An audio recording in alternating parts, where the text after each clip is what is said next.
Chichester today for used boat to take a look at a Rodman 1250. This Spanish-built sports fisher has been in production for more than 15 years now, offering great value and all-weather cruising. So let's jump on board and take a closer look. Launched in the late 1990s, the 1250 has gone on to be one of Rodman's most popular designs, with 254 hulls built to date and dozens of them imported into the UK, first through Peters and more recently through RBS Marine.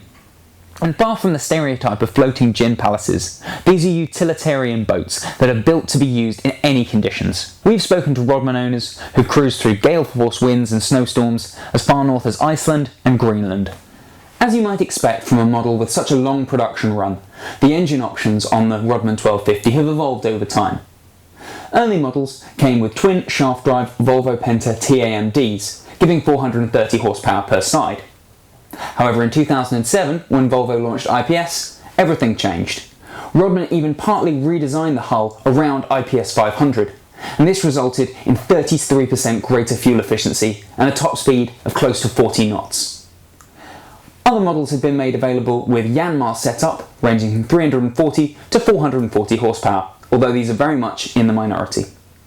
Out in the cockpit now, and you can see why the 1250 proved so popular among deep-sea fishers.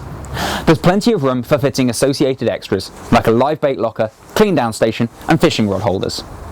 Under feet, we've got Permateak synthetic decking on this model, which is much more practical than normal teak, because it means that it's a lot easier to clean down and doesn't get so hot under feet in the summer if you're walking around barefoot. You may notice a lack of permanent seating, and that's intentional to give you plenty of room to move around when you're reeling in your catch. There are two flip-up benches, and there's plenty of room for fitting a fold-up table and chairs as well.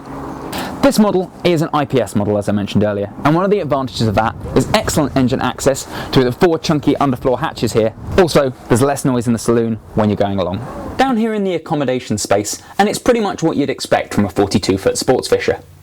As these models are designed around their walk-around side decks, there has to be a little bit of compromise made in terms of the accommodation space. Nonetheless, there's still more than enough room for 4 people to stay the night, and even 6 at a push if you convert the saloon. As this is a 2011 model, key improvements to note include the lighter woodwork and the raised deck moulding that creates more headroom up here in the fore cabin. Over on the port side, there's another improvement with rearranged electrical systems creating more storage space in the guest cabin.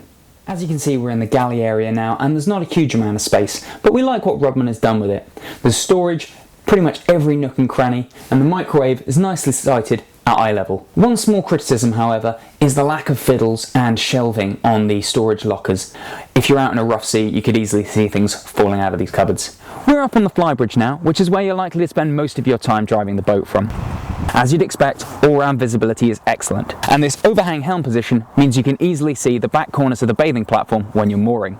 There's even a small wrap of seating so that 6 members of your crew can join you up here while you're going along, provided they're spry enough to make it up the slightly steep ladder. Now, there's no wet bar and grill facilities up here, so alfresco dining is off the menu. However, as an upper helm station, it does the job brilliantly.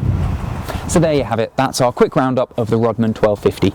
This 2011 model is on the market through Ancaster in Chichester for £254,950, and there are plenty of other great value alternatives on the market through RBS Marine, Rodman's main UK importer. To read our full report on the Rodman 1250, pick up the February edition of Motorboat and Yachting.